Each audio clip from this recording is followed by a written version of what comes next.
So, good evening. We are back again. Brand spanking new show on the channel. It's a new series.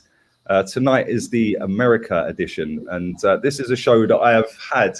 And Neftali is joining us in a second. But DVS has known I've had this in the pipeline since November. Yeah. And obviously, lockdowns, going back to the UK, obviously stopped that. And I had to concentrate on doing the football, Arsenal, the streams, and all of that. So now we've got less games this season. I can drop it. So yeah, I'm looking forward to this. It's not just going to be exclusive to America either. It's going to be global. Hence the name Global Gooners. There's going to be an Africa edition, so some of you guys can jump on from Africa. Same with India, Australia, that part of the world as well, and all the Asia, Japan, Malaysia, places like that, and also Europe, because a lot of you guys live like I do in Spain or England. That can be included. And then I want to try and do a South American version as well. So, yeah, man. And obviously, we'll do all the Caribbean islands. Come on, we can't forget my Jamaican brothers in the chat. Big up the real ones. But yeah, man, Eric, back again, man. Last time we spoke was on a member stream time ago, I think. Yeah, it's been a while. I work. So bear with me, fellas. Bear with me. Yeah, so unfortunately, I do work from home, so it should afford me a lot more opportunity to come on the stream, but it's usually just in the chat. I'm heavy in the chat. People know if you spam, I will time you out. Yep. If you insult anyone, I will block you. That's about all people really see from me. I'll pop in from time to time and say something, but I'm usually the strong arm of the law. Yeah, you are a very good moderator. I can't lie. Thanks. I appreciate it. You're a long-time viewer as well, man. I really appreciate that. And it's mad love. And it's nice that I can actually get you guys on as well. And like I said, it's not just going to be the same guests on each show every week. Obviously, work and time zones and stuff will obviously decide basically who's going to be on and where, because obviously people do work. I do appreciate that. And sometimes it's going to be too late for somebody or too early for someone, etc., etc. So, but DVS back again, baby. What you saying, man? Arteta out. I'm good. Thanks for the invite, man. I'm really excited to be part of your growing channel, and of course, I love everybody in the chat. Big shout out to all my boys on here and everybody in the chat. Carl, Jaminho. I'm just grateful for the opportunity and part of the Rat Army, baby. Let's go. Yeah, come on. I need to get the rat on the screen in a minute. Matt, how you doing, baby? The first time you came on, yeah? Because I've seen you in my chat for months and months and months and months, bruv, yeah? Like just going off in the chat, right? And then when you jumped on a video calling, bruv, I just sat here like this. I was like, rah, man's going in. I'll just eat my popcorn. Yeah, you went mad. hey, man, Arsenal do that to you, man. Hey, man, I am thrilled to be up here, man. It's good to see everybody, man. It's good to see faces with the names. And so I'm looking forward to talking about Arteta, Edu, and Vinay, and get them all out, So yeah, man. No, it's nice to have you on again, man. The chat loved you off last time as well. And the OG, man, Neftali, my first ever member of this channel, bruv. Yeah, come what on. Up, fellas? What up? What are we saying today? What are we saying? It's good, man. I'm all good, apart from this football club. No, I know you're good, man. How was that the game in your backyard yesterday? Everybody souping up Odegaard against Gibraltar, bro. Bro, I swear they're ranked 194th out of 210 teams. Like, let's just see what he does. Yeah, like for us, I couldn't care less what he does for Norway. Do you know what I mean? It's like, I don't support Norway. I don't watch Norway. I won't care what Norway do. No disrespect to the Norwegians in the chat. Don't want to upset them already, but it's not my country, so I'm not interested. And even my country, England, I'm not interested. I ain't watched the games because I don't want to watch it. It's international. It's boring, man. I'm just sick and tired of watching international boring football that you'll know the score before it's going to happen. Facts. Right, it's too slow, man. But let me start with you, Eric, man. Obviously, you guys have all heard and seen my thoughts on this this transfer window. Let's start with the transfer window before we get into the manager and Edu a little bit later on. Do we have to? Sorry, as a rat, I had to get my cheese first. Sorry. I was gonna put mozzarella cheese. I was gonna put Pratt, but I didn't want to put Pratt in my good hat. So I had another how I was going to put behave, but then, You lot are killing me. I Well, swear. I Everywhere figured, goes I in figured as a America. rat, you know, I had to have my cheese, right? So I'm not gonna lie, social media is a lot better off without that dude, man. On screen. Oh dear, you lot are trying to get me killed already. that's the thing. See, Lee's gonna be the only one that hears anything, you know, fall out from that. But I mean, we've said so much about the transfer window. It's almost like, you know, they say the definition of insanity is doing the same thing over and over and expecting different results. I think we're all just insane at this point. I mean, we watch every transfer window. We all get excited. Well, I do, at least, in the hopes that something might happen. Maybe I'm just naive in that sense, but I really think that Sambi's the only one that I got excited about. Although I must say, I thought about it, and you guys are going to think I'm crazy for saying that. It's hilarious to think about. I think Odegaard is a ploy to try to get Haaland. It's never going to happen, but I guarantee you that there are people stupid enough in the Arsenal hierarchy that they think that having gotten Odegaard gives us some leg up on Haaland. Never going to happen. Never going to happen. But the other thing I saw today is we're going in for Onana again from Ajax. Why did we get Ramsdale? Is Ramsdale going to start, or is he just going to sit on the bench and be another Emi Martinez? He has to start, man. He has to start with that price tag, to be honest. Yeah, absolutely. Absolutely. And I'm reading stories about El Neni today. 2 million, and we bought him for 7. Are we going to make a profit on anyone? Do we have a single player? I mean, Willick was decent. I think he was our first decent sale, you know, that made us some money. But other than that, I give us a 1 out of 10. Just because of Sambi. Just because we got one player that might turn up. The way he turns on the ball actually gets me excited. When he gets the ball in the midfield, he turns and goes forward. I guess he didn't listen to Xhaka because he doesn't turn around and pass the ball backwards.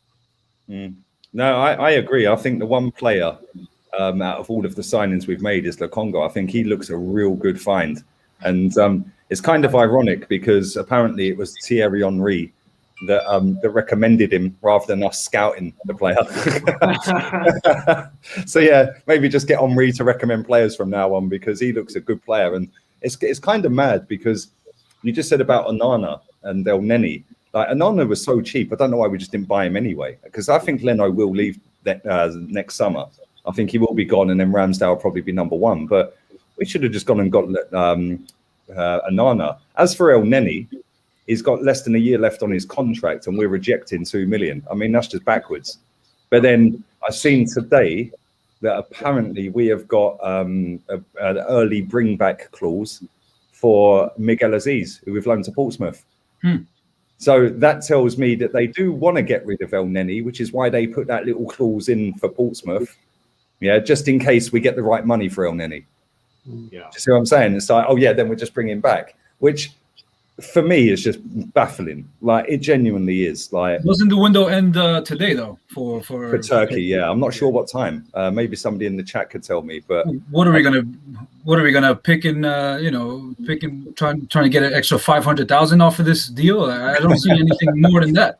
You know, man, that's the thing that drives me crazy about this club, man, is that we haggle over the littlest amount.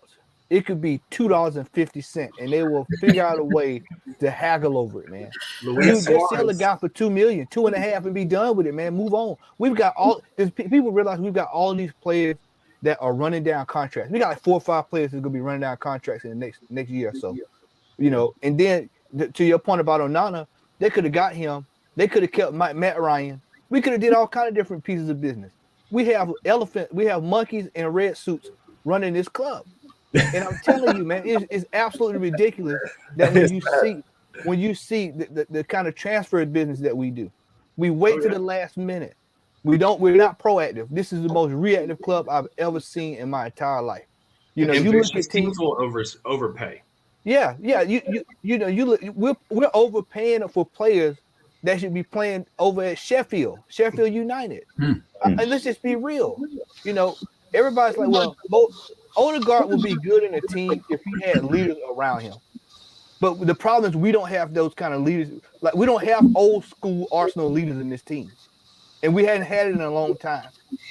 You know, and so when you see this kind of business that we're doing, it's like, oh well, we want to get all these young players, but then these young players, we're hoping that they pan out. And I brought this up on another panel last week, is that with our injury record, you got to hope that these guys pan out, because you know we'll go like Partey, we'll go get a guy who has never been injured, and then 2 games for Arsenal, he's out for 6 years, and then we'll re-sign him on a 3-year deal, knowing he can't play. That's how stupid we are. We do stupid stuff like that. Well, even with Onana as a keeper, we had a chance to get Neto for free from Barcelona. We could have got Onana and Neto for $8 million. And they're skint for money, so they definitely would have taken something. Yeah, and they've got to be better than Ramsdale, who's been relegated 3 times. Yeah. It doesn't make any sense spending what we spend on Ramsdale, 35 mil. So I think it's 24 plus add-ons, isn't it? And just like the other day, Lee, we were talking about, I left you a message about Eddie Nketiah. Sell him for 20 mil, go get some more money, and go get Andre Silva. I don't know why this is so complicated for people. We rejected 10 mil for Eddie. Management. You know, we get linked to all these good players, and then nothing happens. I thought, like Eric was saying, Joe Willock was a good player, but he couldn't decide what to do with the ball in the final third. We'd seen him running up the middle of the pitch. He doesn't know where to pass it to. I mean, he did choose some good. He chose some. You know, he did crash the box really good, man. Let's give that to him. But when it came for him to make a name for himself and actually put the ball in the back of the net, that's where he really struggled. And it wasn't what we needed. And he was a player that, you know, looking at Odegaard, for the players that Arteta brought in, it looks like, for me anyway, he brought in the players that he wanted, and he pretty much, you know, spoke to them in the ear and said, listen, if you just say yes to me and do what I ask, you're going to play. Yes or yes. You know, the transfer business this summer, it was well below par. We spent a lot of money. We all know that. I don't want to keep on, you know, banging the dead horse here, but it feels like, you know, when I used to play FIFA, bro, I used to go in, buy all the young, you know, prospects and then build them up for 2 or 3 seasons. But I knew that I could get away with it because I knew what the hell I was doing in the game. And just Arteta, for me, doesn't know how to manage these players. He knows what he wants, but then when he brings them in and once he gets put off by something that they do or they don't do, that's where he really kind of struggles to build them up, you know, put his arm around the player. And I just don't see leadership. Right. Well, that's the field. Is Arteta even good enough to do that, Natalia? No. That's what I mean. We don't want Arteta to be doing that. We want someone like Conte, Allegri, a professional, proven winner, to help the youth. Yeah, but is Conte and hope for something to happen. Arteta. You know? That's not management. That's just hoping. Is Conte going to want these players, though, if Arteta leaves? That's the thing. We're going to go through another cycle where it's a wash. And that's what really affects me with the transfer business. I don't know if you guys ever gone crabbing, but I went, you know, crabbing all summer. This summer, I'm trying to enjoy the family. But when I catch these crabs, I put them in a boiling hot water, and they just sit there. And that's what, honestly, Edu looked like. He looked like he was in a pot full of boiling hot water. He didn't know how to answer any of these questions. He didn't want to give us a target because he didn't want to put himself under the spotlight. And you can see that right now the ball is in Arteta's court, and if he doesn't come through, man, some heads will be chopped, and hopefully it's sooner rather than later, because from what I've seen up until today, it's not going to get any better in my opinion. I don't feel confident. I like the players. Sambi Lakonga for me is the best acquisition we had. Ben White can be a player, but 15 million too much for me. Ramsdale.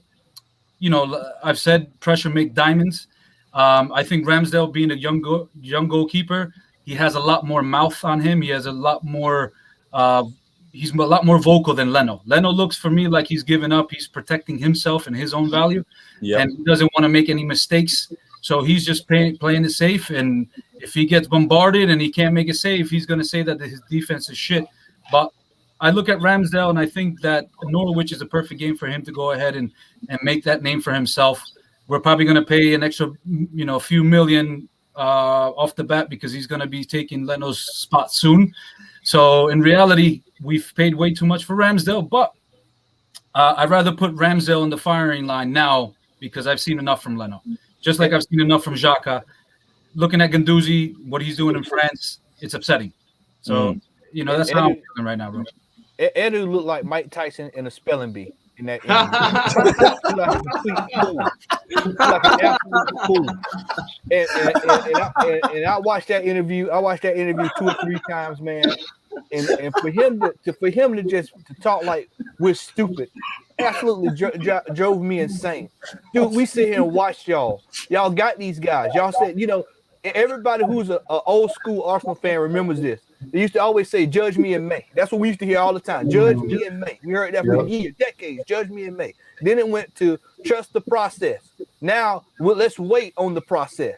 No, we don't have time to go through any more of that. We've been going through this process for the last 3 to 4 years. We're at the lowest of the low. We're buying players that we shouldn't even be paying $7 million for. Then you turn around here and then you re-sign guys like Granit Xhaka, who absolutely is dross. Absolutely. And I promised Lee I was going to keep it clean today, so I'm trying to watch my words.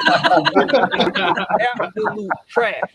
And then you turn around and then you expect us to believe this. Lee, I have a technical diploma in business. You worked in business. I'm going to tell y'all, this guy is trying to sell people a bridge underwater. He is trying his best to make people believe that in this process. And then not only that, but I thought about something else because I've had a few days to stew on this.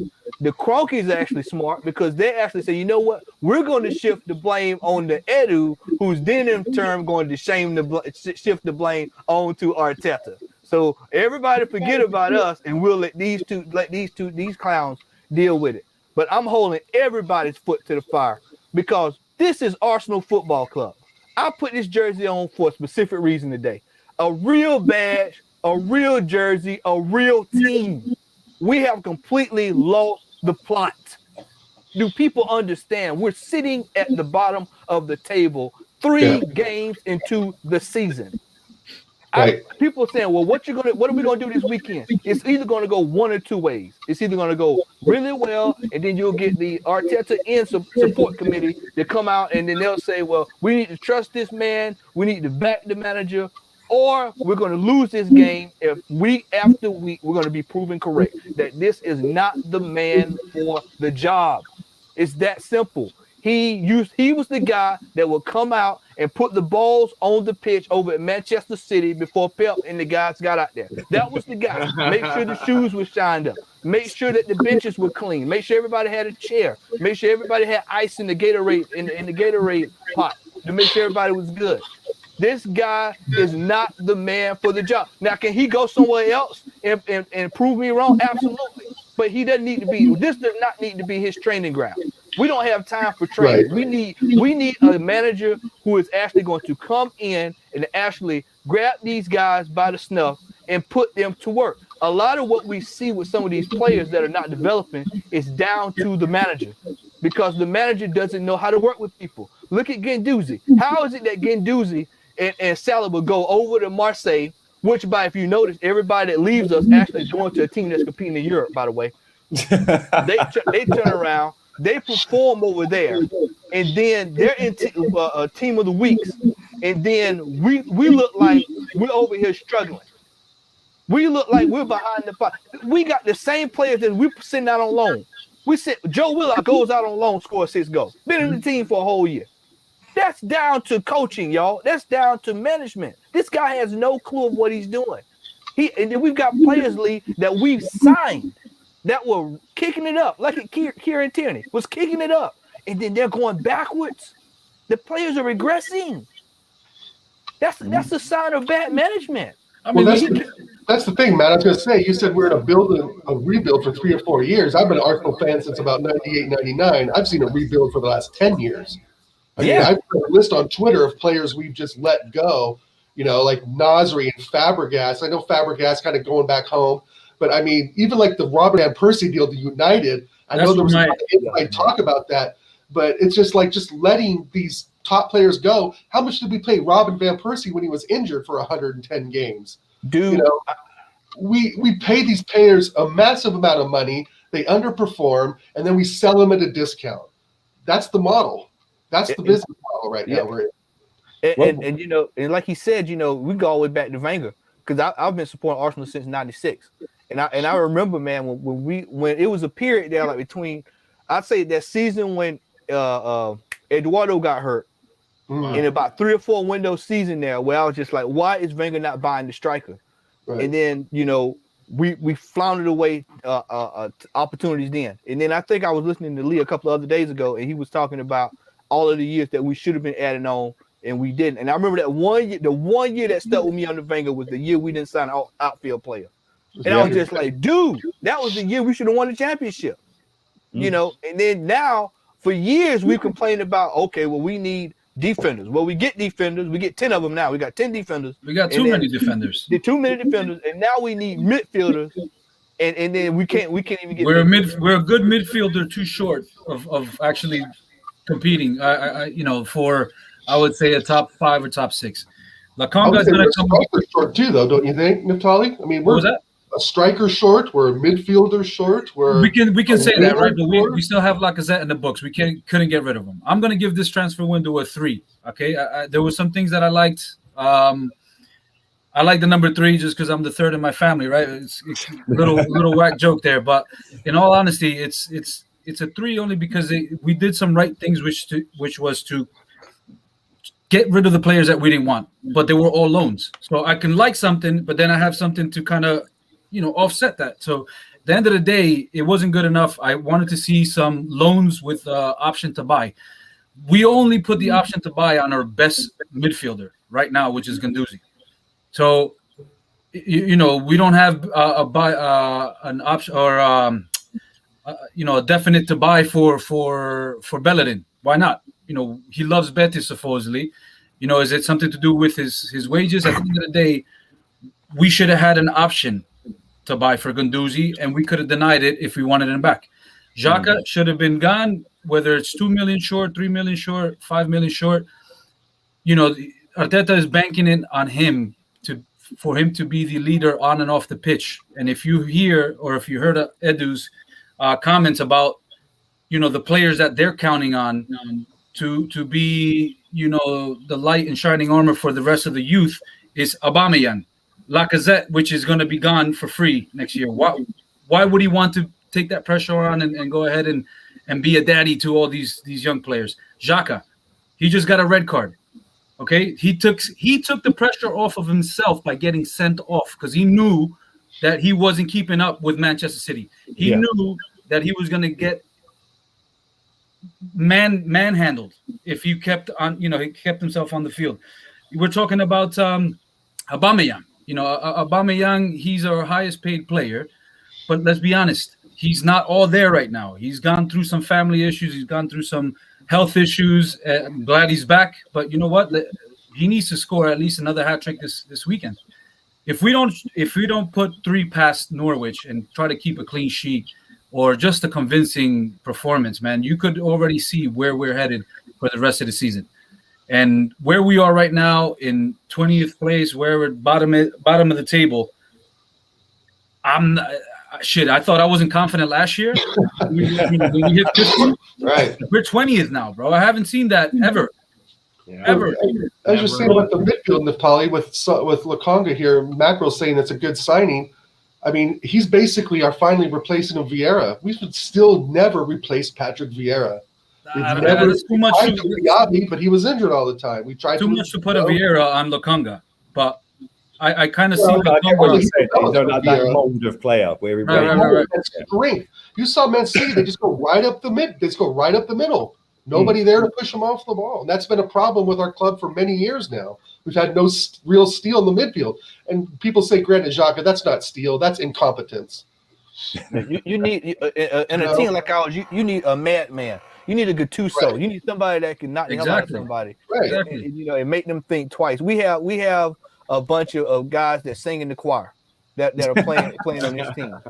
They're graceful, they're elegant, they're nice to look Tony at. Adams. Yeah, you know, we need some steel. We need some attitude. And the first bit of attitude that Arteta saw, he sent him on over to Marseille. Just the first bit of attitude that we had. I finally had a player after all these years that wouldn't mind scrapping with a guy in the middle of the pitch. They roll. But why was he scrapping? Why was he? He wasn't scrapping with the coach. He was scrapping to defend one of our players. Exactly. Bingo. He was doing what we want. He wasn't classy. He wasn't classy enough for Arteta. That's what it was. How about Arteta go put an Arsenal kit on and get out of that ugly suit? Hey man, just send him on He back. did have a suit on, but he was terrible. I don't rate him at all. He was not even close a legend at Arsenal. Lee, No, do you no, know- I mean, He was a how panty about he box. support the team instead of trying to look pretty on the sideline? How about he goes to panty Real box when we got him? Sociedad like David Moyes did to actually learn the craft before you become a top He candidate? wouldn't get the job at Real Sociedad. Yeah, exactly. Like, That's the thing. they wouldn't It's like, give him the job, mate. Didn't he play look for what them? David Moyes is by him now. I mean, Arteta could be David Moyes' assistant who's so long with his nose up his ass at Everton for so long. Yep. But the thing is that David Moyes recognized that, yeah, I'm fired. Okay, maybe the Prem isn't for me right now. I'm going to go challenge myself and go to Spain. And you know what? He came in like 7th or 8th in the league in Spain and he was let go. Hey, but you know what? He went and did that. Arteta needs to do the same thing. Being a cone guy for Pep, like Matt was saying, does not qualify you to run one of the most prestigious clubs in world football. It's just, and I mean that, prestigious world club. Like we've said before in videos, we've set the standard for English football with the way the players we get, with the way we've disciplined the players. Arsenal is an institution of world football. And I know some of you young fans may not believe that, but we really are. We're just in a state of fucking chaos right now. You got to go back and look at some of the history and look at where we are, and it paints a real picture of how we've become 20th in the league. Yeah, I mean, we've got some major surgery that needs to be done in this team, and we've got some major surgery that needs to be done in this boardroom. I don't know what Edo was thinking about this week doing an interview. It just sometimes it's just best to be quiet, and that's how I tell people. A lot of times I tell people, if you don't have anything productive to say, just shut up. They've been quiet for long enough, though, brother. They were trying to do the talking in the transfer market, and they knew that what they wanted to do wasn't what happened. How many other clubs have come out, excuse me, in recent times or any times with their CEO at the start of the week and their technical director at the end of the week to try and call for calm and unity and then tell about the transfer strategy? Has that ever happened, ever? Not That in my tells knowledge. you all you need to know. I was talking to Matisse backstage earlier after we did the show, and I said to him, at Chelsea, do they have ex-players come out with all the merchandise? Like, he goes, no, it's just the players that do it, like the actual players that are going to play the games. Like, he goes, we don't have ex-players and legends and anything like that coming out with the merch on. He goes, but every time I see Arsenal, it's the same people. Yeah, and that tells you what you need to know about this football club. They're not serious, man. Yeah, they're more interested in merch and like just making as much money as they can by doing the bare minimum. They had a big opportunity. Of American owners. Sorry. Well, no, it's true. Like at the end of the day, they had a massive opportunity this summer to go and do that 150 million on a lot better quality. And people keep banging on about this, like Project Youth. Well, Basuma's 1 year older than Ramsdale. Why didn't we get Basuma? Yeah, Maddison's only 25. Yeah, yes, it's not youth, but he's still not anywhere near his peak yet. Hey, Lee, Hassan Evans, Mawar. 24. I mean, we was a little. There you go, 22. 22. Yeah. But he also has a supposed attitude problem, which is probably why that or I could see us going in. Hopefully we can get him in for the winter. He might want to go ahead and push that deal through. But going back to the leaders that we don't have, and I noticed it against Tottenham in preseason, and I know you guys all saw this when Højbjerg, went and had a little talk with Arteta. The only person that ran to defend Arteta was Xhaka. That says enough. I don't see the rest of the team going ahead and backing this manager, bro. And that's where the problem lies, is that he invested all this money into the players that he thought is going to turn this around or gel or the chemistry, whatever the hell he thinks he's going to do. When another manager comes in, I just feel like we're going to go ahead and restart this thing. The good thing is we have, I guess, a pretty good solid B team, but we didn't do anything to our first starting 11 to improve us. So everybody knows who Aubameyang is in the league. Everybody knows what he can and can't do. So I feel like every team that comes out to play against us now, they're looking at it as an easy 3 points, or at least, we can get these 3 points. This is not the Arsenal of old where we can hold it down. And, the only player that I see kind of showing some grit, showing some muscle, showing some attitude is, Gabriel, but he isn't vocal enough for me. Sometimes he could get a little lost, and he's still young. Kieran Tierney is not fit enough for me to go ahead and say, hey, he's our next captain. There's times where I feel like he whips the ball in just to whip the ball in without him looking up to see who the hell's in the box. He has done that a lot recently. I like him. I like him a lot. And I know there's a player there, but, Thomas Partey, he reminds me of the soul that Conte has. He's quiet, collective. He does his job on the pitch. He runs around. He's a very good player, but is he a leader? You know what I mean?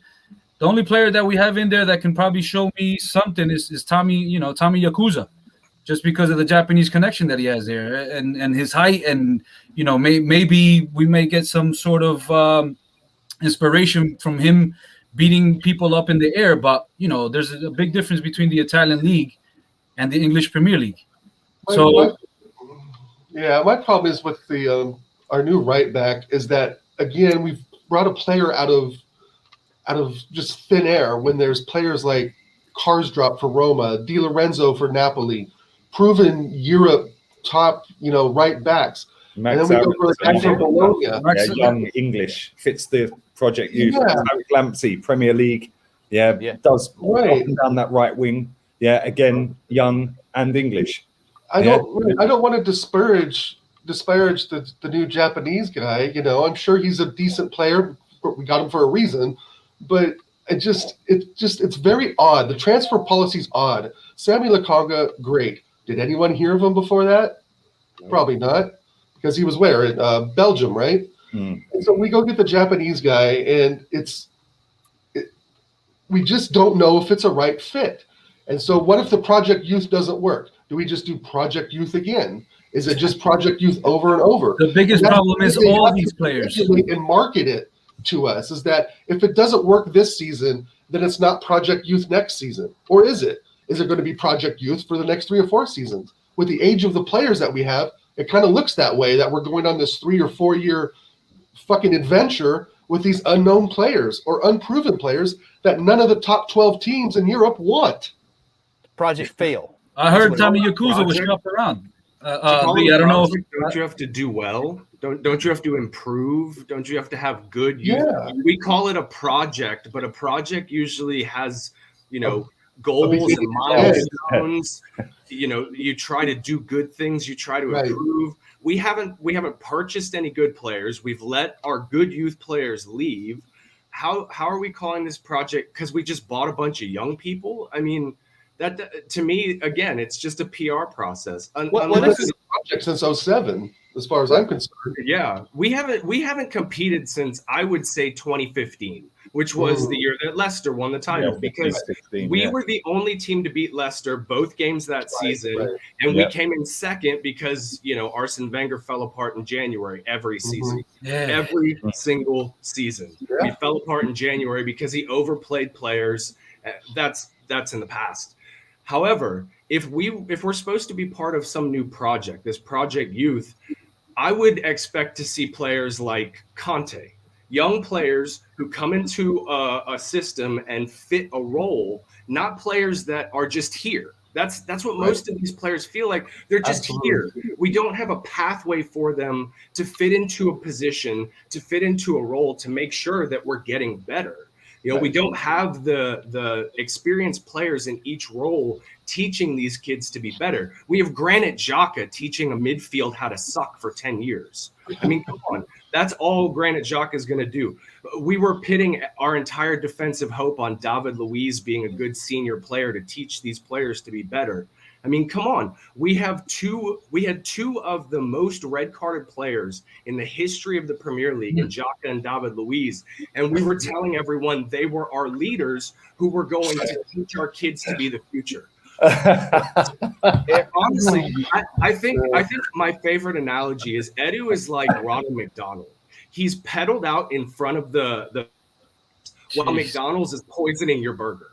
That's basically what Arsenal is doing. It's called cloud. Disclaimer, allegedly. Yeah, allegedly. Put a I little don't wanna leaf get butter, you salt, and pepper on that burger. Yeah, I don't want to get you banned. McDonald's, it's nothing to do with me, mate.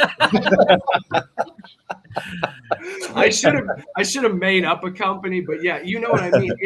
It feels too much like damage control when it should feel like progress. And It's been damage control for years, bro. Do you know what? You just made a great point, DVS, a minute ago, yeah. And I wanted to get all of your thoughts on this, right? Because you just said, what if the Project Youth doesn't work this season? Then what?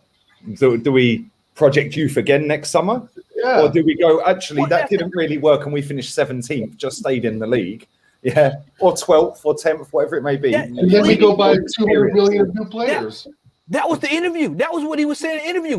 When Edu said, did not come out and say, we have backed the manager and we're going to, our expectation is to compete for Europe.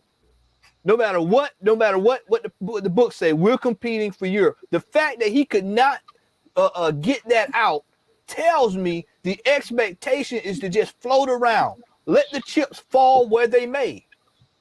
And you got a fool at the top making the signings, and then you've got another fool playing false nines in a European Cup competition that's never played false nines. This is where we are. I've told people this before. We have the three stooges, Mo, Larry, and Curly, running this club. We have the three stooges because you've got one that can't coach, you got one that can't sign, and then like you said the other day, Lee, you got this other fool who is falling victim to fake CEOs. Who, everywhere you look, there's a brown envelope. There's something getting handed under the table. All kind of suspicions around him. You know, signing players that people, you know, for absorbing fees, and we don't know how it's happening. You know, we've got this place is a mess, an absolute mess. And it starts with the owner. It's a complete mess. And for all of my American cohort up here, they'll tell y'all this is the Houston Texans. For my American cohorts that know, they know exactly what I'm talking about. It's what this team, Baltimore Orioles, bro. This team, oh my lord, this team is a joke. And what happens is that 1 or 2 wins. Lee, this happens. I sit back and I watch this each year. We may go on a run about maybe 3 or 4 games. We'll beat some of the bottom feeders, and then everybody's we've turned the corner. We've turned the corner. Let's back the manager. If you're not Arteta in, then you need to go down the street and support Tottenham. You know, go support Crystal Palace. You know, this is, you know, and then when the chips fall at the end of the year, because it always happens between February and April, we make fools out of ourselves. And then what happens is when there's no pressure, we then become the no pressure champions. We're at the very top of the list. And then they said, well, you start getting reports from these so-called journalists that say we've got $350 million in the war chest. We're going to go out and we're going to sign Cristiano Ronaldo. We're going to sign Messi. We're going to sign Mbappe. We're going to sign Pele. We're going to sign Di Stefano. We're going to sign Eusebio. We're going to sign all of them. And then they turn around and the recycle repeats itself every year. It's the same thing each year. At some point, Arsenal fans are going to have to stop being deluded and start asking questions of this brass up at the top. Where is the money going? Why are we not bringing in quality players? Why are we not bringing in players who can get the job done? Why are we not? Listen, we are in a situation again. Y'all remember this? A couple years ago, we could have had Klopp, we could have had Pep, we could have had Allegri, we could have had Conte at one point. Now you got Conte back around, and we're still fumbling around with this guy who lays out cones. We're still fumbling around with this guy. Now, what's going to happen is if Manchester United goes on a bad run of games and they lose 3 or 4, and Cristiano Ronaldo say, "Get this fool out of here," and then they'll go get Conte, and then he'll be sitting over there at Manchester United, and then we'll be stuck with this idiot for another 3 years. It's a good point. Yep. They got CR7. They got CR7 for a reason. They got CR7 for a reason. They want to win, and see, part of what you said with the Three Stooges, Matt, is true. But remember, the fourth stooge of that is the mentality around the club that has not left since Wenger's left, or even since George Graham has left. Right? We still don't have the confidence that we did when Wenger was here. We're still losing games we should win, and the mentality is still the same. Of oh, let's have a plan A, but we have no plan B, and we have no backup to follow on, and we don't have the players to defend the decisions that we make out on the pitch. Well, the mentality's been the same. You know, it doesn't matter who the owner is, as long as that mentality is still in there. Yep. It doesn't matter who the owner manager is, because it's the mentality that stays with the players. It stays, Eric, as a black cloud over the club. Eric, you're 100% correct, because if I'm not mistaken, I think we re-signed 2 or 3 of these Wenger players in the team. If I'm not mistaken, I think Shaka was here. Who all was here when Wenger was here? Shaka, Alba, Lacazette, Chambers, Bellerin. We Holding, re-signed a lot of these guys. It was like 5 or 6. Yeah. So when we were told that this is what we were told. We were told that we're not going to let players run down their contract. This is what they said on their first press conference. We're going. The new regime is coming in, and we're changing it up. 2 years. 2 years. 2 years max. If you do not resign, you're out. And then we're going to clean out the Deadwood. That's what we were told. Deadwood, fire sale. Y'all saw the headlines, fire sale. Come in, pick up. We got Lacazette, buy one, get one free. We're getting them out. And then what happens? They resign these guys. Or you put these dudes on absorbent contracts to where you can't sell them, because that's the case we got with El Nene. He's making more money than what they're probably paying out over there, and then you can't sell him. And then you're paying guys like Bellerin, who's completely off the plot. Who that's one of the highlights of this season. I don't have to look at him for at least unless something drastic happens. I don't have to see him. He's out of here because exactly this guy right here, Jeff Cross, exactly wouldn't get a job at McDonald's. I'm telling you, this dude is absolutely horrific, man. He was horrific as a player. He was a panic. Mikel Arteta was a panic buy as a player. We all remember 8-2. He was a panic buy. Vinay was creeping up him right in front of his house at 4 o'clock in the morning. 3, 4 a.m. in the morning. Yeah, it was like some scene out of some porno movie or something. You know what I mean? Get caught outside the house as the lover comes out and the husband comes home or something. Do you know what I mean? this process. I think the majority of fans, or the majority, I say, well, no, I'll take that back. I'm sorry. 30% of Arsenal fans, all right, this at the breaking point with this process stuff. We've had enough of it, man. It feels like, and I was telling a buddy of mine this yesterday. I feel like I am 25 games into the season. And we're only in the third. It feels like we're in the 25 games into the season. We're past the Christmas. We hadn't even got to the Christmas stage of the season yet. No, that's when the season starts. Yeah. That's when the season starts. Yeah. And I mean, we're in major trouble. We're in major trouble. If we are here celebrating beating a team of under 23-year-olds. Oh, Aubameyang, he's back. Aubameyang is firing on all cylinders. And then we go out and play Man City, and then you see what happens. See, this is the problem. The bar is set so low at this club that if we beat relegation fodder in another conference, another league, that we turn around and we think that that's doing something. We're supposed to be beating these teams. We're supposed to be beating teams like this 7-8-0. That's nothing to celebrate. When are we gonna start beating Man City 4-5-6-0, and not it being the other way around? I'm gonna tell you, I'm tired of getting my ass kicked every year.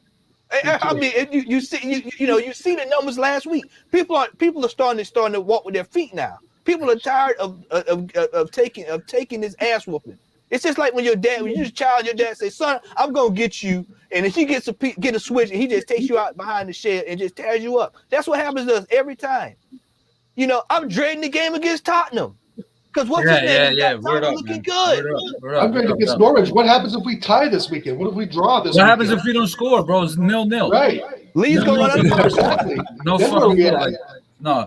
I think there's a lot of fans that think we're going to win this weekend. I really do, and I want to. I think that's the biggest problem. I think everyone's a bit too confident. Right, but if we draw or lose, then we're really fucked, because then there's no excuses anymore. I think if we tie or lose this game, he has to go this weekend. Max Aarons with the winning goal. I would not be surprised. 88 minutes, 2-1 Norwich. Would not be surprised. Something's going to have to change. And it's going to have to change quick, because, and I told you this Saturday, Lee, is that I don't think people understand that when you start losing, see, a lot of people like to put emphasis on points at the end of the season.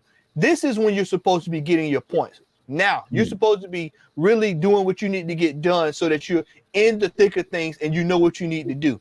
What happens with our club is that we flounder away opportunities, and then towards the end of the year, we're hoping. This is why you see cats and other and groups going crazy when Fulham beats Liverpool and stuff. Stupid stuff like that. Everybody they say, oh yeah, man. You know, Tottenham lost. They lost to Brighton. Oh yeah, we're coming back up the table. We shouldn't have to depend on people to do our job. We should be defeating these teams and putting ourselves in the best position to be competitive. The problem that I have with this club right now is we're not competitive on any front. Just imagine if we were in Europe, playing in the Conference Cup or whatever they call it. Then we probably get put out by Macedonia at the rate we're going right now. That's how bad we look. What do you fellas think about the all these signings? I saw on Twitter people saying that we signed all captains from the other teams. Granit Xhaka is captain of Switzerland. Right, Odegaard being captain of Tierney being captain. Fleming's the captain of Gabon. They're a world power. But that's the funny thing is like Martin Odegaard's captain of Norway. I don't know if you guys see the comment that I pinned about 20 minutes, half an hour ago, whatever it was. The guy's Norwegian, and he said, we don't even understand why he's captain. Like, why is he captain? Like, yes, he's a decent footballer. Is he decent enough to chip in with goals? No. He don't score. He's an attacking player that barely scores a goal. Yeah, we've had that with Ozil. You can play pretty passes, and you can link the play. That's great. Yeah, but we play so deep, he wasn't required. Right. I don't get it. I genuinely don't get it. So, like, this whole captain's thing for me is just hilarious because Granit Xhaka proved what a captain he was at the weekend against Man City. Yeah, I don't fancy this. I'm just going to 2-foot someone and get sent off. That's right. We see him do it against Son, against Tottenham a few years back. We see him do it against Brighton when Emery was manager in a game that probably cost us top 4. Well, if we had won the game, we would have been top 4. We've seen him do it time and time and time again, where he just kicks people for no reason. Like, it's like, what are you doing? I just don't get what our philosophy is at this club. And I fear for us, man. I think if this manager don't get sacked soon, we're genuinely in a relegation battle in the next couple of seasons. Don't say that, Lee. They not this season, but if he stays next season, I think we'll be in a relegation fight, man. But on what basis do we have to keep this guy? I mean, are we that skint that we can't get a Ten Hag, let's just say, somebody like from Ajax? I'll back the youth every day of the week, but I'll back the youth if they're star youth, man. And the players that we brought in, they're just players that I think have been brought in to, like I said, make a little bit of money. When we buy them now, we'll make a little bit of money with, for them in 1 or 2 years' time. And then that money is then going to be, put back into the first team. But by that time, we've lost a lot of fans. We've lost a lot of time.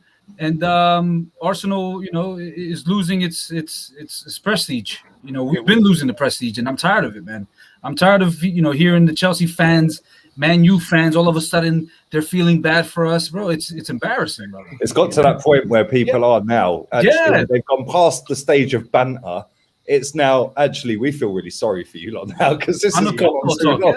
And it's like, when you've got Spurs, Man U, and Chelsea fans telling you that, you're fucked. My Everton fan says that. My best friend's an Everton fan, and he feels bad for us. That's how bad we are right now. I mean, it was a time you would look forward to those games. Man U, Arsenal. I mean, that was one of the most look forward to games. Growing up as a child, a teenager, that I enjoyed. Man U, Arsenal. Man U, Arsenal, Liverpool, the North London Derby. And now you see, just like you just said, we're Project Relegation. That's what I'm gonna start calling it. Just the process. No, it's Project Relegation. Because they want us relegated just to see what happens. We got a taste of it 2 weeks ago in that when we won 6-0. I mean, we can compete there when we beat West Brom. But when it's time to play with the big boys, we're struggling. I was on a panel last week, and I told him, I said, Crystal Palace. Shout out to the Red Cannon, by the way. I saw my boy Scott in the chat. That we're competing against Norwich. Our competitors are Crystal Palace. I don't see here any Arsenal fans talk about any banter about Tottenham. I could care less. Tottenham is so far away from the table that I have to scroll up to go see where they are. We're at the bottom. We're dealing with the Crystal Palaces, and I can't even say West Ham. Hell, they're playing better ball than we are. Yeah, they are. I mean, They are. They're balling right now. The teams that we need to be concerned about are in the bottom half, because for years these are the teams that take points off of us. 1 point here, 2 points there, a point here, a loss there. People don't understand, man. We're in serious relegation form. And let me remind some people, we were in this same situation last year. For those who don't remember, we were in this same situation last year. But y'all are telling me that I'm supposed to trust what you're selling. But he I'm not needed buying a damn thing of what you're selling. Yeah, he needed a preseason. Yeah, preseason. Preseason to go from 15th at this stage last season to 20th. To 20th. Well, at least he's consistent. He's getting better. Yeah, he's getting better because if the target's the championship, he's getting closer to it every year. Yeah, yeah. It's and after that, the rate he's going, we'll be down in League One. With these guys rolling, I mean, it's absolutely ridiculous that Wait, do you guys remember last season when we were actually sitting there saying like we could be relegated, and people were just laughing, saying, "Oh, you're overreacting," and all that. Fast forward a year, and we genuinely do have a chance under this manager to be relegated. Players are making calls already. Yeah, the squad is just the most lopsided squad I've ever seen. There's just nothing. Like, it's literally get the ball out to Tierney and hope he can whip one in and hope somebody's head's no not strategy at all, Lee. I agree with that, Lee. It's just a bunch of pieced players together with no real consistency or idea of how the other one plays. And a comment said below, we're already in a dogfight. When's the last time a team in 20th came out of relegation? Well, do you know what? The highest a team has finished in the league after losing their first 3 games of the season is 7th. That was Villa. Yeah, that was 98. There you go. We're back almost 2 decades. Juan Pablo Angel was for that. Yeah, come on, Juan Pablo Angel, yeah, ledge. Are we the next Fulham and Sunderland? Because those teams were always at the bottom of the beginning of the season because they would lose the first 3 or 4 games. And that's the path we're on. I mean, are we the next Fulham to go up and down, up and down? I mean, Sunderland hasn't been the next league. 6 years. Or Nottingham Forest, because the Leeds went down. It took them 16 years to get back. Right. Nottingham Forest have never been back. Serious. I mean, Ipswich. I just don't see us getting out of the bottom 4 or 5, man. I just don't see it. I don't see us beating the lower teams. I see us drawing them. Like, I don't see us going out there and whooping Norwich. That's the problem. Them teams are going to come to the Emirates, or even when we go to their grounds, and they're going to think, "Yeah, we can do this." Like Burnley, we got Burnley after Norwich. Must be like this. They're like, they're ready to. Burnley's taking 6 points. They're going to kick their ass, bro. It's a 6-pointer in 2 weeks. Yeah, I just don't see it, guys. I don't see where the massive transformation is going to happen, and the players are all of a sudden just going to become Messi's overnight and get us out of this. I don't see us finishing anywhere above 15th. I told someone I think we'll probably be between 13 and 15, and they laughed at me. And I just think we're that bad. Shout out to my boy Scott. Scott brought up a point on the show last week when we were talking. He brought up a good point. He said he would go through the table and look at the table and say, back in the day, I could take 3 points here. We can get a point there. We could, something there. And now you look at the table and it's like, well, shit, I hope we can beat this. Man, this is a rough one. This is a trap game. 1 point here. Maybe we can get a draw here. And then we hadn't even talked about when it starts to getting cold. Because y'all know how we are when it's cold and then it rains and how it is. Except for Tierney. Yeah, apart from Tierney and against West Brom. Yeah, can we just play West Brom every week? Every week. Yeah. I mean, I was going to say something in the comments. I meant Norwich, not Norwich, like a fucking sandwich. Right? Norwich. Isn't this the American stream? None of us speak properly. I got a Spanish accent, so I'm going to go with that. Arsenal. But yeah, we What do you guys think in terms of formation now that we have Tommy Yakuza in there? Do you think we're going to go with a back 3? It doesn't matter with this manager. He'll have him playing left striker. I mean, this fool plays people out of position. This is why Aubameyang. People look at the stat. Let's look at Aubameyang but when Emery was here, 22 goals, 24. You know, and then this Shine shows up, and then he turns, and then he puts him on the left wing and plays him out there 10 goals. I mean, this guy has no clue of what to do with talent. I was told that Lacazette and Aubameyang couldn't play together. Well, hell, damn it, that's all I saw up under Unai Emery. That's all I saw was those two playing up top, and we were rolling. We were putting points on the board. But then this fool shows up, and then we have Kieran Tierney, and then we'll move him and play him way in midfield. I mean, he just does all kind of exactly 8-1-1. It's just like I told. I thought it was 9-1-1. Just watch Arsenal games with Benny Hill music, because that's exactly what we look like. We look like an episode of Benny Hill or Monty Python. With this guy coaching all over the place, just things just going on. You don't know what's going on. So I don't know what this guy's going to do, because he hadn't had a consistent starting 11 the entire time he's been here. That's the thing. We're buying players, and he's not even playing some of these guys. Pepe can't get a run of games in.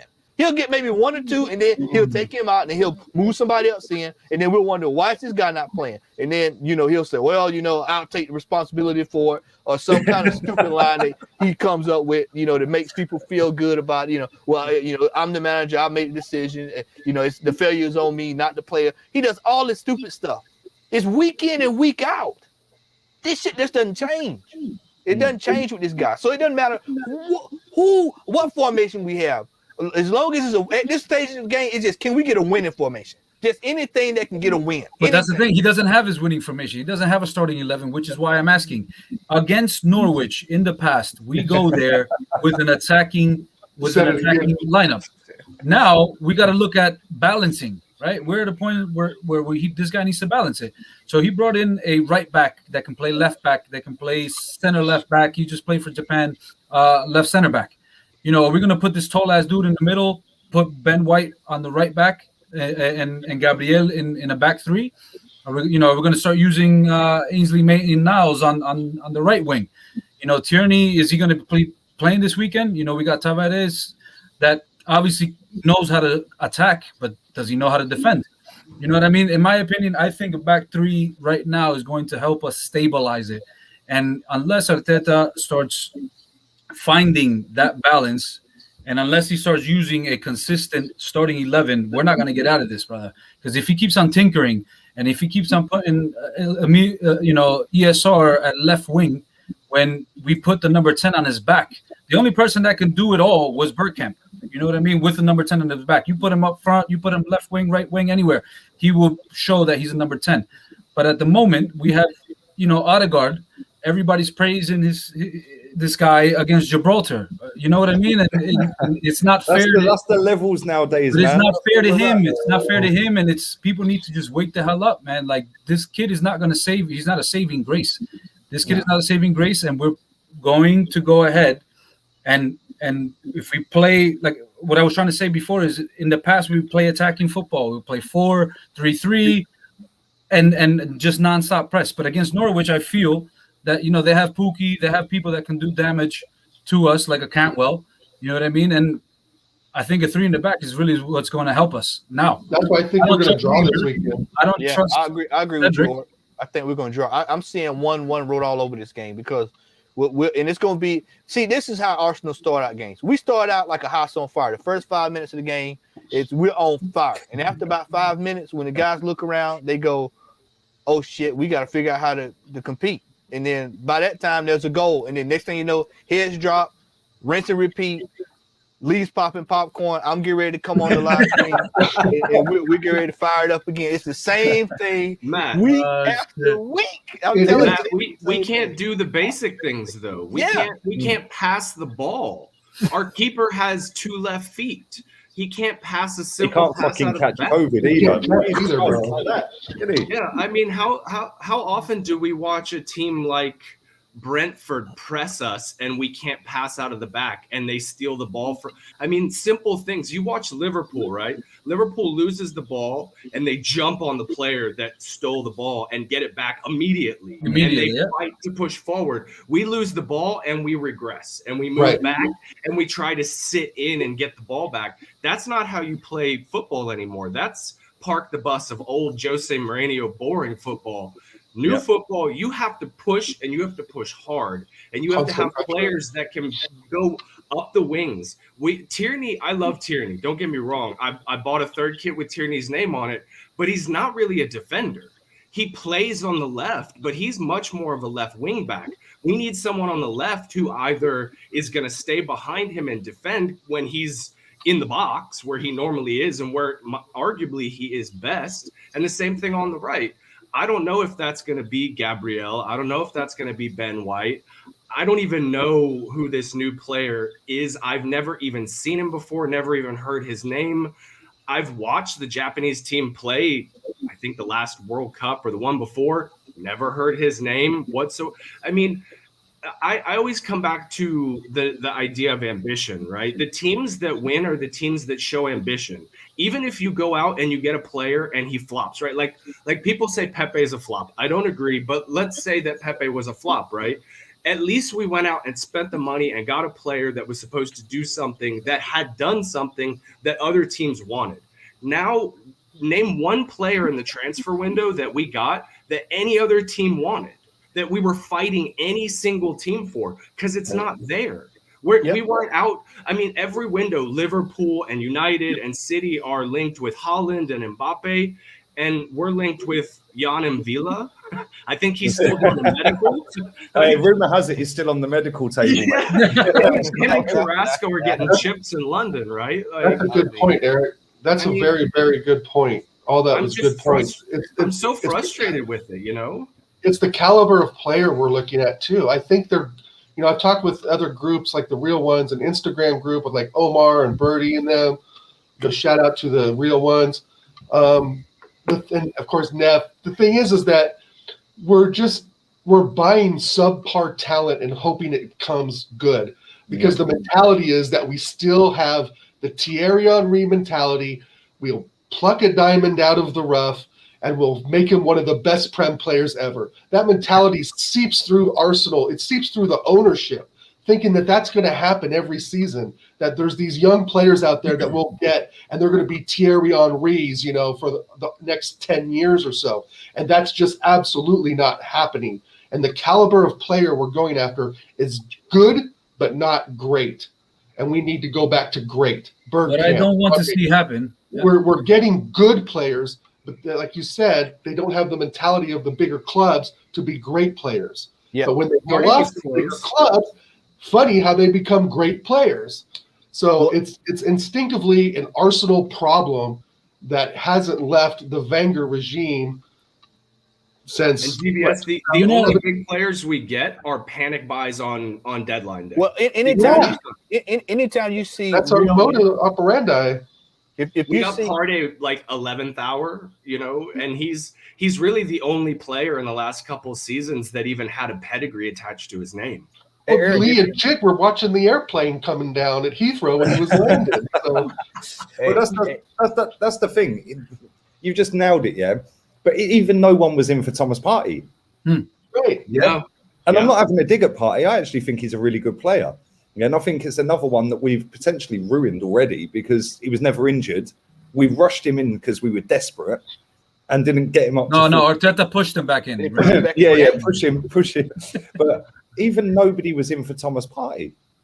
Yeah, and it's like that's a really good point because, like, I'm not saying that they're not good players, so that's why there's no teams in for him. Like, I'm not saying that. Obviously, every team has a different idea of what they want to buy. Yeah, which is why I'm shocked that nobody bought Basuma this summer. Yeah, and I think he was ready and waiting. He was twerking in his Arsenal shirt and everything. Yeah. Like, do you know what I mean? My biggest issue is that Xhaka is going to be the new Willian this year, where Xhaka put himself out for the next 3 games. Sambi is going to learn. He's going to grow next to Partey, hopefully. And then once he comes back, Sambi's going to hit the bench. And that's exactly what William did to Martinelli. That's exactly what he did to, even a Reece Nelson. We gave him game time because of his, seniority. And I'm looking at Arteta as a varsity high school coach where he's going to put his most experienced players in before he actually gives Project Youth a chance. So if this is the season where Project Youth is alive and kicking, I need to see Sambi Lokonga in next to Partey because he's a lot more livelier. He drives forward with the ball. He's already looking over his shoulder before he receives the ball. I've never seen Xhaka do that. Xhaka looks... That's Fabregas-esque. Exactly. Xhaka looks at the corners this way. That's it. He it's like he's got fingers up. So, I'm already calling it that Xhaka will start once he gets back, and Sambi's going to hit the Arteta's phoning him, man. He's kicking off. Someone just said in one of the chats that Kroenke's from Stoke. I don't know if that was a joke, but the dude's from Missouri. He is. No. It was a joke. It was a joke because Stoke fucking Stoke. Oh, I got you. I won't say it on camera. I'll say this too, man. Anytime you see Real Madrid just letting the player go, you need to be concerned. You need to be very concerned because most of these Spanish clubs will not let their players go if they're worth anything. They'll hold on to them for dear life. And the fact that we loaned this guy, we got the guy on loan. We watched him for about 15 games. And like I said, he's so. It's not I wouldn't be paying the fee that we paid for him. That's a good $12 million buy all day, every day. Would you have spent that money on Ceballos? No, absolutely not. I would okay, all right. So listen, I think we got the better the better player out of the deal. But that's the problem though, Neftali. Yeah, like we have got the better player, but it's why are we down here for the players? Why aren't we up here? Yeah, because if you put Ceballos, and Odegaard in the same team, would that be any better than Xhaka and Odegaard? No, it wouldn't. Yeah, would it be any better than? Would it be better? Sorry, if we went down the route of say Ceballos and Maddison, that would be better. That's instantly better. Absolutely, but Ceballos still weren't the answer, and it's like you can't just have. And it's not a dig at you because I'm not trying to get at you. What I'm saying is, when you go when I put tweets out or I say stuff, people in the chat would always go, "Oh, but he's better than what we've got." That shouldn't be the thing. It should be, can we get the best we can get to get us where we want to be? And if we want to be 10th, that's the best we've got. Yeah. If we want to be title, then you have to go and do stupid amounts of money on top class players and convince them that there is some level of project to get to a title, and you're going to be part of it, and you're going to be a hero at this club because it's been 18 years like this. At the end of this season, you're going to be fucking walking on water with our fans. Yeah, you just nailed it, though, brother. You just nailed it. And the fact that we're having this debate, Odegaard or Ceballos, I'm not saying we got. Listen, we did get the better player, in my opinion, and we shelled it out because Arteta saw another yes man. He saw another captain for Norway. He saw another kid. Yep. He saw another kid that is not going to go against his word. At the end of the day, if those players believe in Arteta, Arteta's going to stay in his job. And that's what I feel that we bought. We invested in players that are true professionals because that is the kind of football that we're living in now. We're not bleeding. They're not crying. They're not fighting for the badge anymore. They're just fighting for their own agenda, their own, transfer market, transfer value, and they're saying, "Hey, this is Arsenal. I'm going to go for a player. I'm going to go to a team that the coach, confides in me. He trusts me. So why the hell wouldn't I go instead of sitting and rotting on the bench and throwing my career down the toilet at Real Madrid?" So it's frustrating because we had a chance to go for Maddison. We had a chance to go for Aouar. They are not here, but there's still people out there that don't understand that there's an A level signing, which are those last two that I mentioned, and there's a B level signing, which is Odegaard and Ben White. You know what I mean? So it's frustrating, man. It's frustrating. And I don't want to go through this back and forth shit. All I wanted to see is that the young players that we do have, like Saka, I want to see Saka have, and he needs to have a progress like Harvey Barnes is having for lesser. Yeah, that's a good good comparison. That is a big step from what he was last year to what he was 2 years ago. You see the kid progressing over and over again, and now he's got the number 7 on his back. Did we give number 7 to Saka a little bit too soon? Hopefully not. But if we're going to go ahead and put ESR on the left wing, and then we're going to put Saka on the right wing, what happens to Pepe? We can't even sell Pepe for 30, 35 million right now. And if we do, it's going to be back to France. Let me hop in there. I want to piggyback on what you just said, which brings me to this point: is that now let's say Saka and ESR turn it up a notch. Where is the club at in forms of keeping these guys so that we can keep them on this team? Because what's going to happen is, at the rate we're going, guys are going to start looking around going, you know what, man? And these guys talk when they go off to international duty. Hey, what you playing for Arsenal for, man? You can come over here with us over at City, man, and you can come over here to United. Come on, man, we can do a little something. They're going to start talking, and then heads are going to start getting turned. And guess what we're doing? Or Aston Villa. Bingo.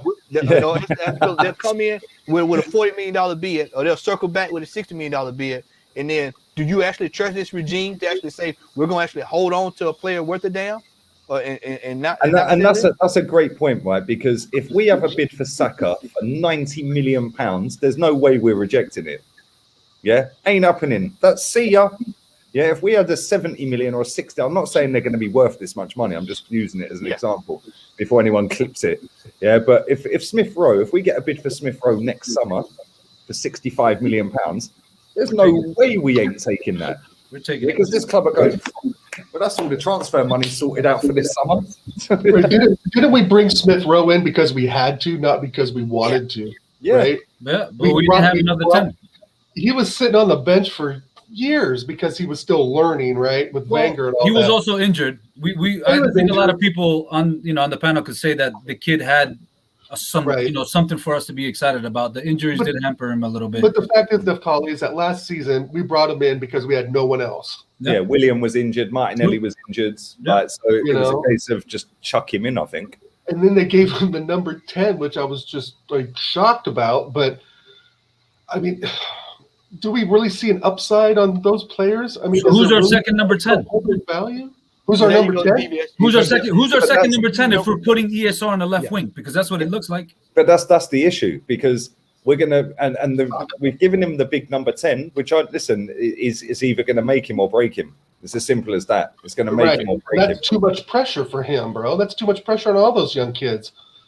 I still think, and to answer a question about Saka getting the number 7 soon, I think it's too soon. I don't think he's not a proven finisher. He looks good in the England setup, but at Arsenal he can get just pushed out of games like Aubameyang. Hey, we're talking about Saka. What about Maitland Niles? He's sitting over there. This is a guy who we could have sold. We said, oh, we're gonna keep him because he's in our plans, and I guarantee he'll sit there on that bench all the way through to the next transfer window, and then he'll be clamoring trying to get out of here.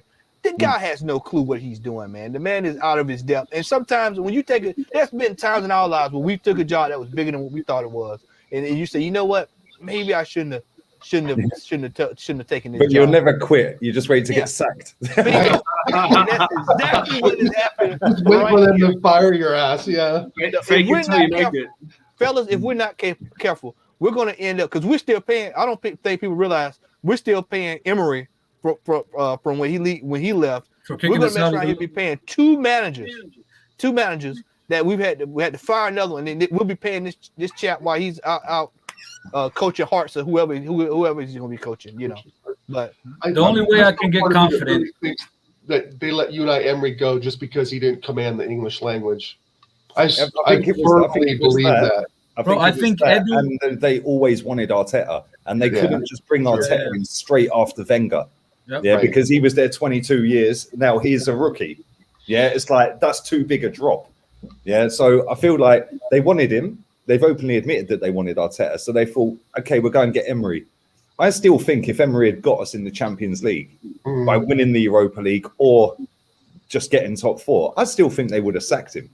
Yeah, not Really straight after that season, but Yeah, they wanted Arteta. They had yeah, been if looking he had at started Arteta. the season the same as he did, yeah, where I think we were 8th in the table. I think we were only 1 point off 5th, 1 point off Wolves. I think Wolves were in 5th. Yeah, and people were going, "Oh, we're in a relegation fight." We weren't. We was about 8 points off the bottom, or 8 points off of Norwich. Funny enough, and it's Norwich, DVS. Yeah, Norwich. What was Sandwich? Norwich. Norwiches. How do you pronounce it? Norwich. Untied, It's like Manchester Untied. Leicester, right? Leicester. Jesus Christ. Leicester. Kelsey, is it Kelsey? Listen, I was actually taken aback with Edu's English. I thought he was better than that, man. Especially him being here. He was probably on par with Unai Emery's English. He's probably on par with my Spanish. Cerveza for everything. All I know is cerveza. That's it. I need to go shop and get some. I ain't got any. Poor planning. But listen, boys, how many of you would have Ramsdale in for this weekend right off the bat? Yeah, I'll give him a run. I mean, we're paying him 30 million. He needs to play. I mean, Go for it. I don't think he's any not good, expecting a but good I'm result. sick of watching Leno, man. Yeah, Leno's flapping at the ball. I mean, he's missing stuff on the ground. When you start missing balls on the ground, that's like a that's non-negotiable. Negotiable. It's time for him to go. They got me using the term. Yeah, it's time for this guy to go too, man. I mean, we got, like I said, we got a lot of surgery needs to be done. Leno has looked shaky, was looking shaky before Martinez came in, which it goes back to why I don't understand why we just didn't keep this guy around. But Arteta wants to keep this blind loyalty to players. I would have said, you know what, y'all fight it out. Martinez is starting. He's a high school coach. Exactly. If Ramsdale is going, if we're paying him this kind of money, 20, 25, 30 million dollars, he needs to be playing, and we need to see what he can do. Because damn it, if he can't get the job done, you better start planning now instead of waiting the next. So with that said, now we say we all start Ramsdale. How much do you think we could get for Leno? If Ramsdale go ahead, if Ramsdale goes ahead and takes over his position now, my biggest thing was, unless we buy Ramsdale for 30 million, the deal would make sense if we can get rid of Leno for that or more. And as we won't get that. We didn't even pay that for him. Right, we were 18 million or 20, something like that. But that's what I'm saying, that the business that was done this year, man, it's just a lot of questions to be asked.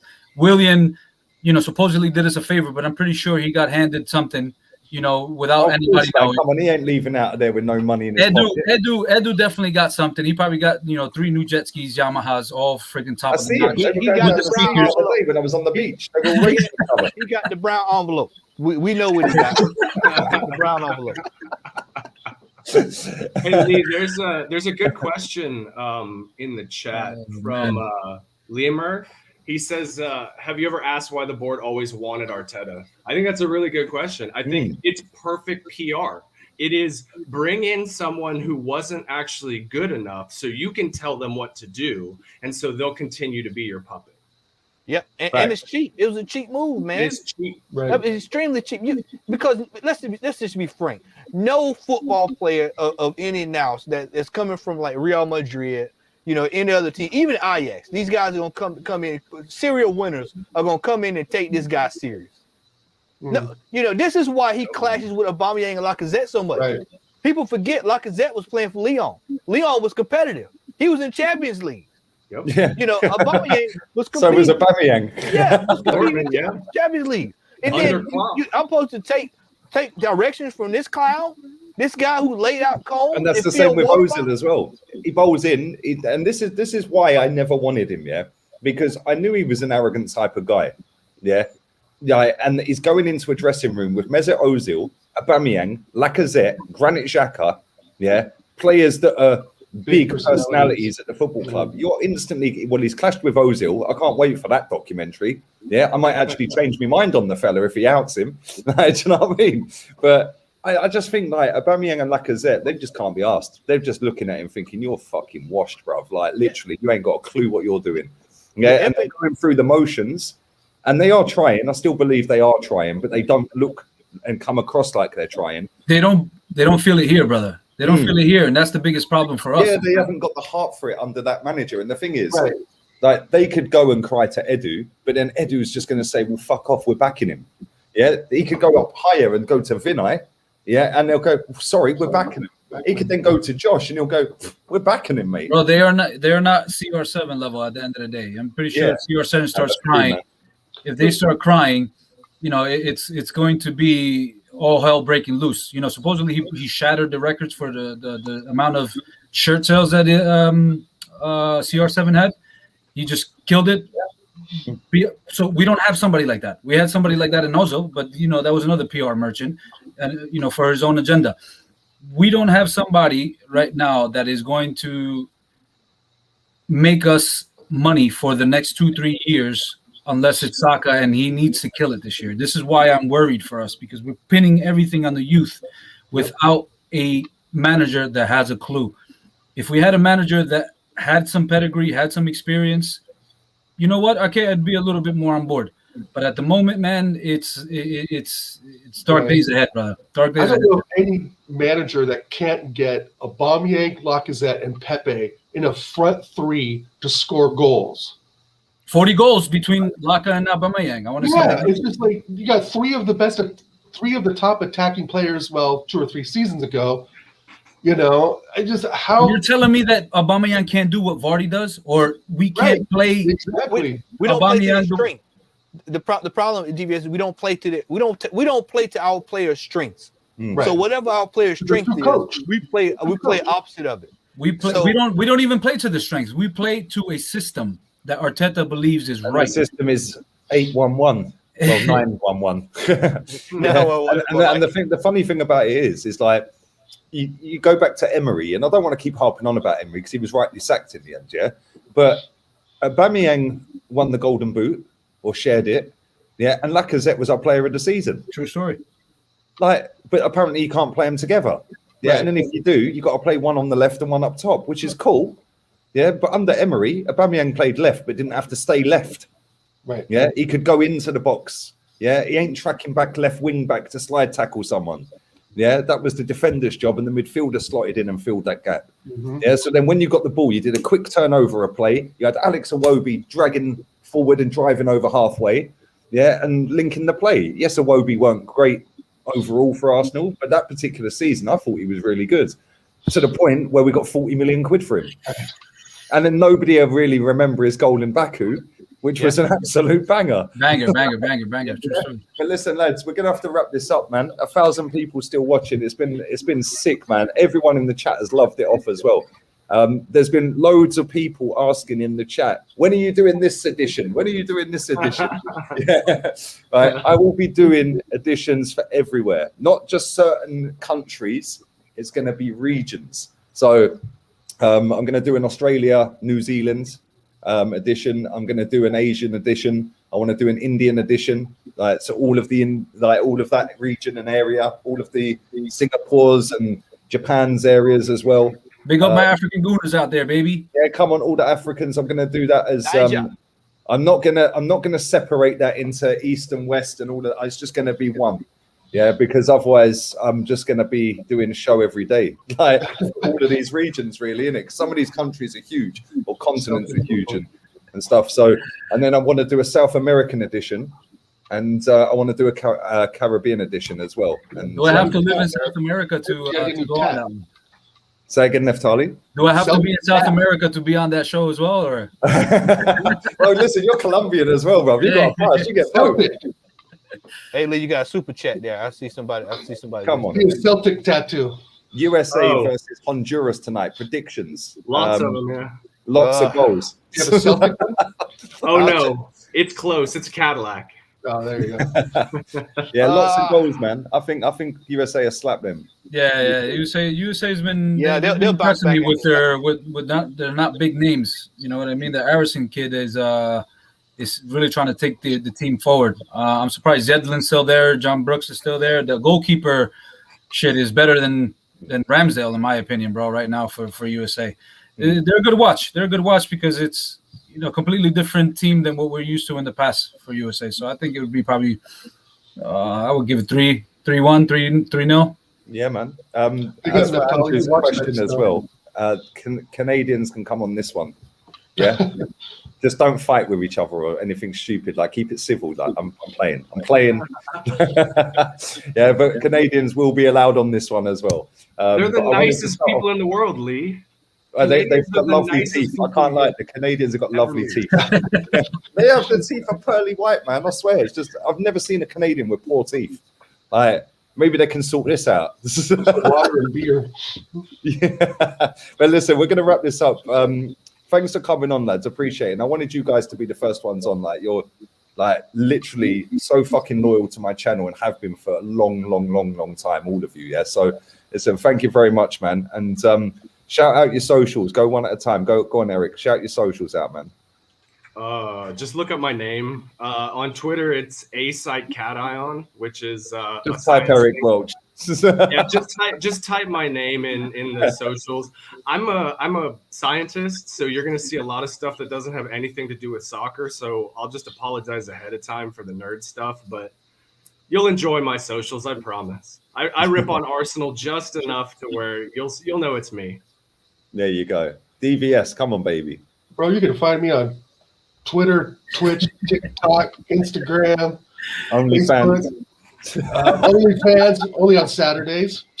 My OnlyFans, if you're into male breasts and stuff, like my number, he's my first subscriber. Anyway, yeah, just find me on Infamous Dal. Join the real. I want to shout out to Omar, Birdie B, Ricken. Big shout out to all of them, real man. ones. The I real love all ones. you motherfuckers. But I love Lee more because he's my OnlyFans first subscriber. I'm going. Go on, Matty. Go on, man. All right, you can find me on Twitter, Matt Odom81, and you can find me on IG as my name, Matt Odom photo. And I'm also Monday nights. I'm on the Red Cannon with Gary and Sam over on the Red Cannon. Is that on YouTube? Yeah. Yeah, on YouTube at 7:30 p.m. Good, bro. Monday. Yep. So I'm over there, and you can find me in the chat. Sometimes if you look hard enough, you'll find me in the chat with Lee under my other name, which is McDowell's Human Resources. McDowell's. Okay. Yeah, with the McDonald's. Mickey D's. Yeah, Mickey D's. So. After we slandered McDonald's earlier, mate, you might have to change that. Yeah, they might be coming for a lawsuit and all sorts, bro. Bro, even Ronald McDonald's was mentioned in the stream, bro. I'm the Go on, Neftali, shout your stuff out, man. Football Cop on Twitter, man. I'm not always on there, but I'm always trying to show love to everybody on here, the real ones, especially. And on Instagram, n3f.co. That's my personal. Like I said again, big up to the real ones in here. Big up to everybody that always show love to Lee Gunner. And let's keep it moving, man. We need to voice our opinions a lot more. We need to head, the wave into the positive direction. And hopefully we could turn things around this coming Saturday. But yeah, it's not about me, man. It's about all of you and showing the love for the badge, bro. So big up. Come on, Lee, real one. Thank you for having us. Thank you for having me, especially, bro. This has been real, bro. Nah, come on, man. Listen, I've wanted to do this since November, as you and DVS have known. And obviously, like, we've been speaking about it. But yeah, man. And listen, big up to everyone who's watched, man. There's still over 800 people watching this right now. So appreciate that. It peaked at over 1,000 for quite a while as well. So thank you, man. I'll be back again later tonight with a vlog. So make sure you go and subscribe to More Lee Gunner. Just type it in YouTube, More Lee Gunner. And I'll be dropping that a little bit later. But for now, we're out of here. Zombie and Party.